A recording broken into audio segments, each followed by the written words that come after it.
ఇవాళ రేపు ఆడియన్స్ చాలా సెలెక్టివ్‌గా ఉంటున్నారు. థియేటర్‌లోకి వచ్చే ప్రతి సినిమా చూడాలనుకోవడం లేదు. అదెంత పెద్ద స్టార్‌ది అయినా. ఈ ఏడాదిలో రిలీజ్ కాబోతున్న చాలా సినిమాల మీద ఆడియన్స్ ఎక్కువ ఎక్స్‌పెక్టేషన్స్ పెట్టుకోలేదు.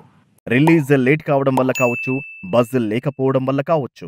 100కి 90% మంది ఎదురు చూస్తున్న సినిమా విజయ్ దేవరకొండ 'కింగ్డమ్'. కేవలం విజయ్ దేవరకొండ ఫ్యాన్సే కాదు, సగటు ప్రేక్షకుడు కూడా ఎంతో ఇంట్రెస్టింగ్‌గా 'కింగ్డమ్' సినిమా థియేటర్లలో ఎప్పుడెప్పుడు చూద్దామా అని వెయిట్ చేస్తున్నారు. దానికి ప్రధాన కారణం విజయ్ దేవరకొండ జడ్జిమెంట్ మీద ఉన్న నమ్మకం. ఏదో కొత్తదనం, ఎంతో కొంత హై వోల్టేజ్ ఇంటెన్సిటీ లేకపోతే విజయ్ దేవరకొండ సినిమా ఒప్పుకోరు. 'కింగ్డమ్' ట్రైలర్, 'హృదయం లోపల' సాంగ్ రిలీజ్ అయ్యాక సినిమా మీద ఉన్న నమ్మకం పెరిగింది. హైప్ రెట్టింపయింది.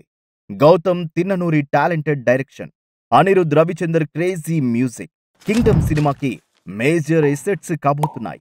విజయ్ దేవరకొండ, భాగ్యశ్రీ బోర్సే మధ్య రొమాంటిక్ కెమిస్ట్రీ ఇప్పటికే ఆడియన్స్‌కి ఓ సినిమా ప్రిపేర్ చేసి పెట్టింది.